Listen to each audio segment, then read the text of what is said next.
Hi, I'm Allie Janes, in for Jamie Poisson. Under Mark Carney's leadership, it has been elbows down and tariffs up.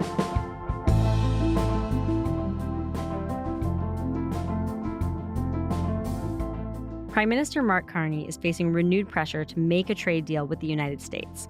That comes after Donald Trump went ahead last week with his promised 35% tariffs on all Canadian goods not covered by CUSMA, the existing trade agreement between Canada, the US, and Mexico. We're going to talk about that a bit later in the episode with CBC senior writer and friend of the pod, Aaron Wary. But first, Conservative leader Pierre Poilievre's upcoming by-election in the southern Alberta riding of Battle River Crowfoot, and the hurdles that he's facing there. Among them, the fact that Poilievre is once again the target of a political protest movement known as the Longest Ballot Committee. They have flooded the by-election with more than 200 registered candidates, just like they did in his Ottawa riding in the general election and in the former Liberal stronghold of Toronto St. Paul's back in 2024. And Poilievre is not happy about it. This is a scam. It is unfair, it is unjust, and it must stop. There is one candidate in particular who I really wanted to hear from on this. His name is Nicolas Zogby. He's a teacher who lives in Montreal, but that hasn't stopped him from running in this by-election. And his platform is almost entirely about dinosaurs, which might not make sense if you don't know that this riding is home to Drumheller, which is basically Canada's dinosaur mecca. Mr. Zogby, it is a pleasure to have you on Front Burner. Thank you. It's a pleasure to. I'm happy to be welcomed on Front Burner. So one of your platform planks is to get a new theme park in the Battle River Crowfoot riding, which you claim visitors from around the world will flock to like pterodactyls. What is this theme park, and why is this a priority for your campaign? So if you've been to Universal in Florida, you may have waltzed around the Jurassic World part of the park, which is essentially, well, a theme park based on dinosaurs. Now, rest assured, the dinosaurs will be dead, so no mistakes from the movie series Jurassic World and Jurassic Park. But having something like this in Canada would have tourists from all over Canada and the world really come to Alberta to have this experience without having to go to the USA. And it goes hand in hand with the dinosaur museums, the Dinosaur Valley, etc. So I think it would be it's a no-brainer for me. I see. Okay. Now, I should come clean and say that I'm originally from Calgary, and I am a very big fan of Drumheller, not just the Tyrrell Museum, but, the whole Badlands area. So I would like to do a little test on your knowledge of the riding that you say you want to represent. Oh boy. So firstly, what is the name of the world's largest dinosaur, the 86-foot T-Rex sculpture in the middle of town? I'm going to come clean and say I've never been to Alberta. But I'm going to try and answer your question. So the largest T-Rex, he has a name, the name of which I do not know. It's a she, actually. Her name is Tyra. Tyra. Okay.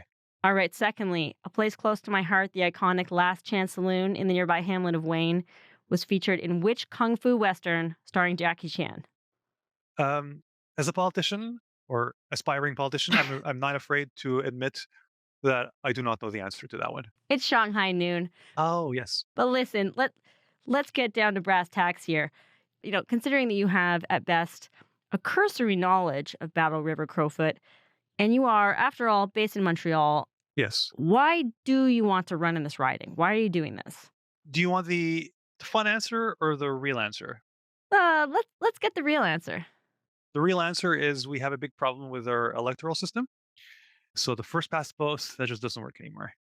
And I shouldn't be allowed to run for MP in Battle River Crowfoot. That feels wrong. The fact that you can run wherever you want without living there. Right. So, talk to me more about the purpose of this wider campaign, the Longest Ballot Initiative. What are you guys trying to do? So, well, I can only speak on my behalf, not on the Longest Ballots Committee's behalf, but the goal is to show how terrible the system is. So we have a system that allows a party to gain examples to gain 20% of the votes of all Canadians, but get 40% of all seats, or the other way around. And usually it harms independent candidates. and it harms the smaller parties or parties that have a little bit of support everywhere rather than a lot of support in very few places. So the goal is to try to show how terrible the first past the post system is, and it's disruptful, and there is collateral damage to a certain extent. But I feel like at this point, it's the best way to provoke change. One criticism of this campaign is that it's taken attention and momentum away from actual serious independent candidates in the race. In particular, the independent candidate, Bonnie Critchley, she wrote an open letter to the longest ballot committee that said, in part, "You are going to crush any legitimate independents who run. Your actions make it impossible for electors to be able to find anyone who isn't attached to a party. You are further pushing us into a party system." What would you say to that critique? I've been seeing Bonnie's campaign, and I think that yes, it makes it hard for serious candidates. But like I said, there's got to be some. Unfortunately, there's got to be some collateral. I hope that it doesn't harm her campaign. I think she will reach the voters who are interested in her. But yeah, it does make it harder for sure. All right. Thank you so much. I really appreciate you speaking to us, and good luck with your campaign. Thank you. I really appreciate being on radio.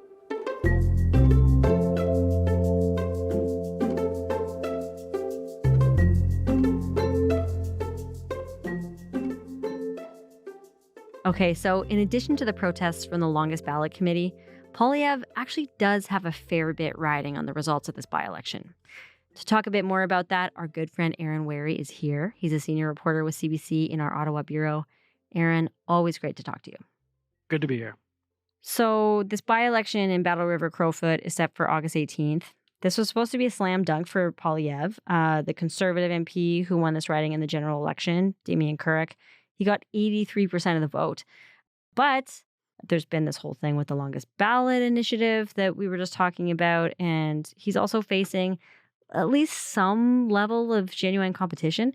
So what has Poilievre himself actually been saying? Like, how has he been approaching this campaign? So, as you mentioned, there's been the complaints about the longest ballot committee. I think that has been kind of a, subplot to the whole thing. But I think his main message, at least on a national scale, hasn't really changed much. He's still calling for smaller government. He's still attacking the Liberal government for its environmental policies, still talking about oil and gas development, things like that. But he is, it's fair to say, or at least from afar, it seems that he's tailoring it more to a kind of local audience. If you look at his social media feeds, it's full of, knocking on doors and going to local events, lots of cowboy hats and belt buckles. It's been great fun to be on the ranches and the farms, to be out at the rodeos and the bronc matches, and even to whirl around a little bit in Riley on the four-wheeler. All right, we're headed towards the main street. And these young guys actually race these things. Hey, thanks, buddy. That's my buzz. You can do it again. Thanks for that. Make sure to get out on the 18th or earlier. He talks about being a national voice for local issues. My mission here is to give national leadership to the issues that are of local importance. For example, reversing that EV mandate to allow you to drive your truck, that is a local issue. And it will take national leadership to overturn it the way I overturned the carbon tax. Your right to protect and keep your firearms. That is. I think it's notable that he's participated in a couple all candidates debates there. Probably he had to do that, given the fact that he's sort of parachuted into the riding. He couldn't really, avoid those and not be punished for it. But given that Conservative candidates in general election campaigns have been known to skip those all candidates debates, it's interesting to see him, campaigning such a kind of locally focused campaign. So one of the most interesting things about this by-election has been this independent candidate, Bonnie Critchley. She has not been shy about taking Poilievre on head on. This is our home. This is our riding. We just had an election and we spent all that money and we elected the candidate of our choice, who promptly turned around and said, "No, I don't want that mandate I asked you for." And we're spending another $2 million to vote in the angry guy from Ottawa who doesn't know jack about this area. You were just talking about the parachuting criticism, which is something that she's talked about. I mean, can you tell me a little bit about her and the ways that she's been criticizing Poilievre in her campaign? Yeah, so she's a military veteran, fought in Afghanistan. She describes herself as I think, kind of a centrist or a small C conservative, but is running as an independent. And she really is making this argument that, he's sort of being dropped into this riding. He's not a real voice for the community. The community just elected an MP, and now here comes Pierre Poilievre sort of pushing that MP aside to take the seat and really running that against that idea of him being parachuted in. It's not that he didn't have a seat. It's that he didn't bother to show up for his constituents. So they fired him. And now he just assumes we're going to vote him in when he lived in the same town as his constituents. We're 3,000 kilometers west. Do you think he's going to show up here ever? She, I think, has kind of become sort of the focal point for that criticism. It's hard to know exactly what that'll amount to, when the ballots are counted, but she, it is at least kind of presenting that challenge to him that he's not just sort of walking necessarily into a safe seat. Yeah, I mean, I have not been able to find any polling. I don't know if any has come out yet, but, do you get the sense that, how much of a threat is he realistically facing, either from her, from this longest ballot campaign, and threats to him being elected aside? What do you think is at stake for him here? I think it would be fair to say it would be shocking for him to lose this riding.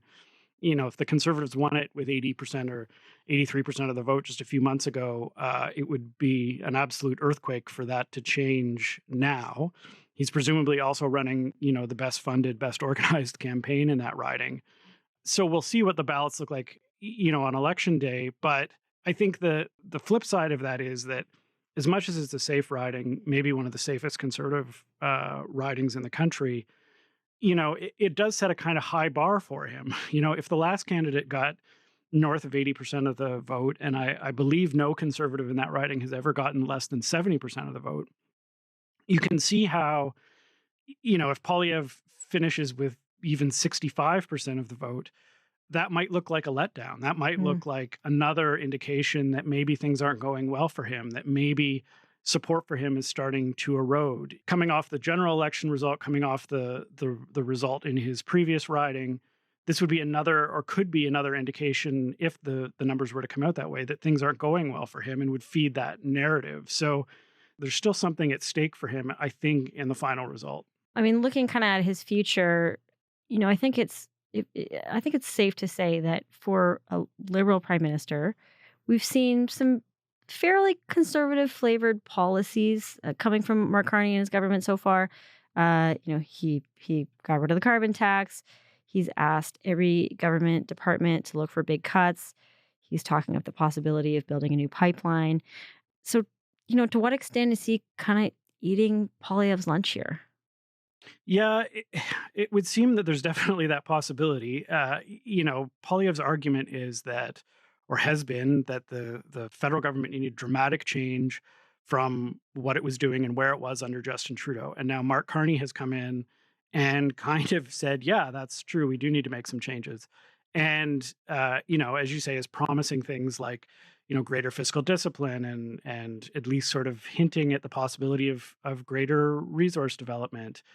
These sorts of things that, at this point are kind of considered, small c conservative or centrist positions. And so, well, and just to jump in, I mean, some of them are things that Poilievre really made the bread and butter of his campaign, like the carbon tax. This is stuff that he really was talking about. And he has accused Mark Carney of kind of lifting ideas from him. Yeah, Poilievre's argument has sort of become that he's won all these arguments. He won the argument on the carbon tax. He won the argument on the size of government. He tries to use it in a way to bolster the argument for himself. The risk is that, Mark Carney will succeed at these things, and it will be harder for Pierre Poilievre to mount an argument against the government. Now, of course, the Conservatives would say, well, let's see if Mark Carney actually succeeds at these things. He's talking about fiscal discipline. He's talking about resource development. Let's see where he goes with these things. The Conservatives have also kind of moved on from the carbon tax, and now they're making arguments against other, climate policies like the EV mandate. The other part of that, though, is that there's a risk to the Liberals of, bleeding votes to their left, essentially, where if they seem to be becoming too much of a kind of centrist or right-leaning Liberal party, that gives a bit more room for the NDP, despite the NDP's current state, to kind of revive itself and get back in the game.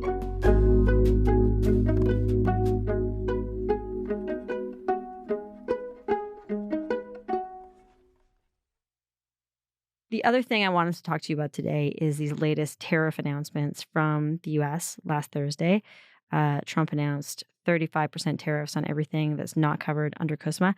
And that agreement does cover about 95% of our exports to the U.S. But, there are a number of industries that have still been hit pretty hard here with their own tariffs: aluminum, steel, lumber. And now we're hearing that Trump and Carney are supposed to have a phone call very soon. But assuming that happens soon, how do you expect Carney to play this one? Yeah, right now, it seems to be very much a kind of not panicking, being patient, not necessarily pressing for an immediate agreement, not immediately pushing retaliatory measures or increasing retaliatory tariffs against the United States. He seems to be kind of trying to project, I think, a certain measure of calm at this point. We have always said that we will apply tariffs where they had the maximum impact in the United States and a minimum impact in Canada. And so we don't automatically adjust. We look at what we can do for our industry that's most effective.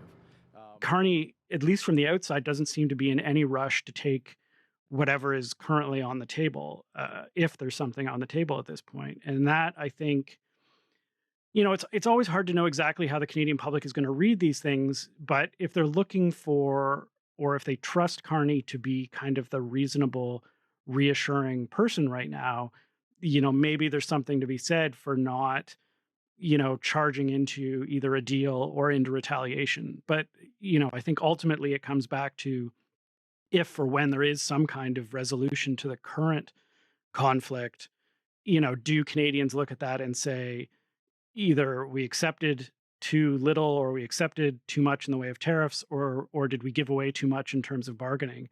So I think Carney has some room right now to kind of be patient, but it's unclear, I guess, how much patience the Canadian public will have, and then there's still so much riding on where this lands. How much pressure do you think there is on him to be tough or be tougher on the U.S. than he is being right now? I know he's sort of hinted maybe that they would even drop some of the retaliatory tariffs. Yeah, I think there's always going to be some appetite for being tough, for taking action against the United States. You see that in some of the polling. People saying that we should do retaliatory tariffs, even if there's a cost to Canadians. I think it's sort of up to Carney to explain, if he's not going to go down that route, why it's not the best route to go down. There may be some economic sense and sort of practical sense insofar as lashing out at the United States might make us feel good right now. But if it does harm to us in the long term, then maybe it wasn't the best idea. He is sort of vulnerable to this idea that, he was elbows up during the campaign, so is he not elbows up now? You've heard that a bit already. I don't know necessarily that Canadians are going to say, this isn't the elbows up prime minister we elected. Necessarily, they may say this is the kind of reasonable prime minister we wanted for this situation. But it's still, again, as I say, comes back to where does this land and how do Canadians feel about where it landed?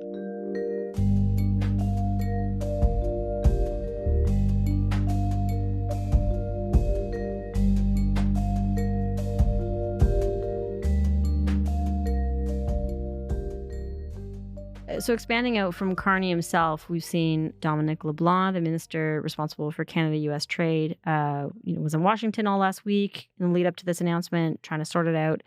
Foreign Minister Anita Anand, Finance Minister François-Philippe Champagne have both been in Mexico City for the past couple of days, trying to strengthen that relationship.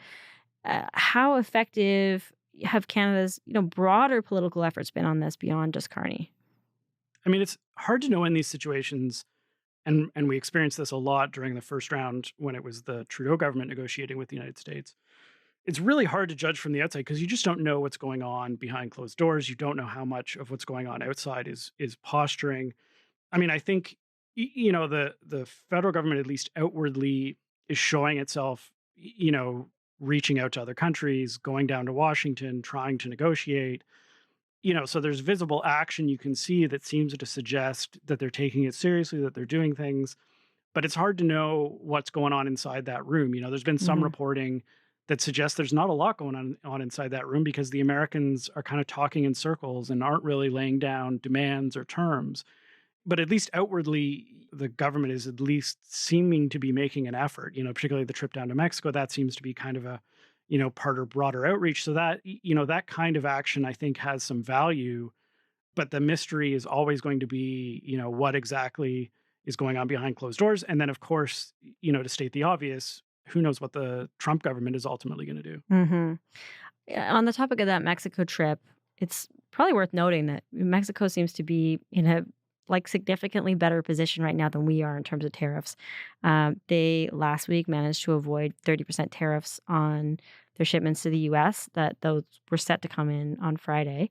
They also secured a 90-day pause to work out a trade deal with the U.S. Canada obviously did not get those things.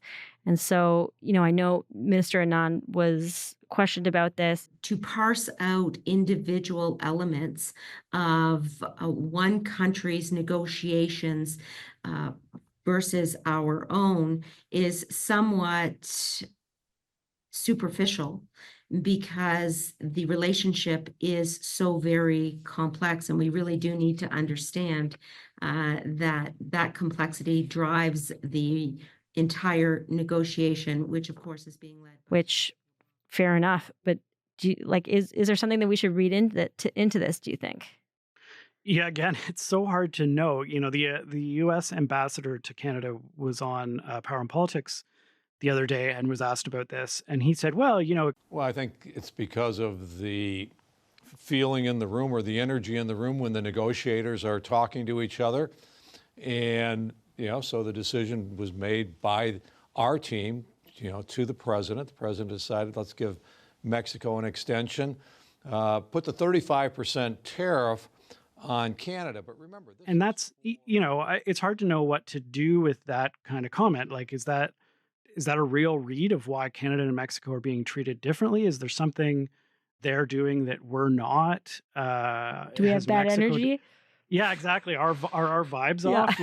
Have the Mexican delegation figured something out that we haven't? This is the stuff that gets picked up on during these negotiations and kind of gets held over the government's head, maybe reasonably, but it's just so hard to know what it actually amounts to. Not, as I say, not only because you don't know what's going on inside the room, but because, you're trying to decipher the ways of the Trump administration. Yeah, which, as we all know, is, basically impossible. So that's the foreign policy angle. But Carney has also been talking a lot about juicing the domestic economy in response to this economic pressure from Trump. He, of course, recently passed this fairly controversial Build Canada Act, but we still don't have any actual concrete projects announced yet. So how good a job do you think he's been doing of, delivering on his promises for building up Canada? So, in one way, this government's moved very fast. The passage of that legislation was, record speed as these things go. He's talking about having certain things set up by the fall. He's, talking about his housing strategy moving forward in the fall. So, it's hard to, on one hand, say this government isn't moving fast enough. But on the other hand, you're right. We don't have a list of projects. We don't know where that's going. There is, these sort of specific targeted sectoral strategies for the sectors that are being impacted by tariffs right now. But, at this point, it's still sort of more theory than sort of practice in terms of what the new kind of larger economic strategy looks like in action. On the other hand, it is, I think, where the conversation probably ends up moving, is that as much as we're focused on tariffs and this particular conflict with the United States, and we will, in the next, few months, move into an entire new trade renegotiation for the Canada-US Mexico trade deal.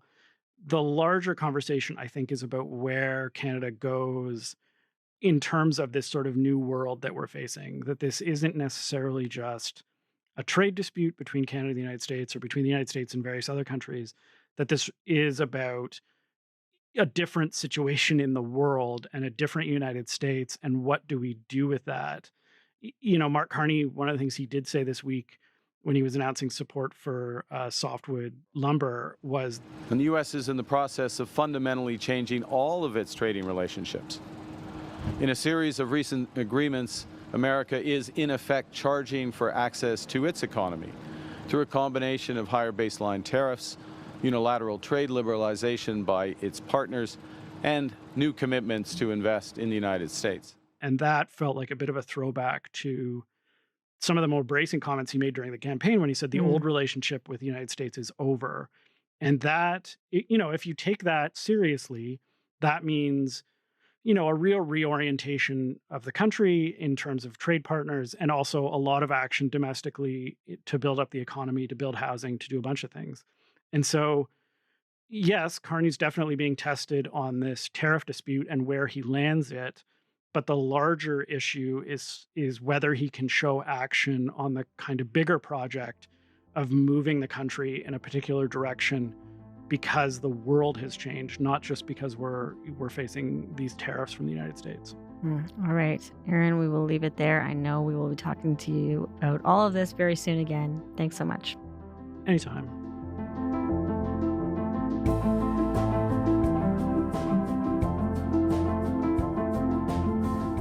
All right, that is all for today. I'm Allie Janes. Thanks so much for listening to Front Burner. We'll talk to you tomorrow.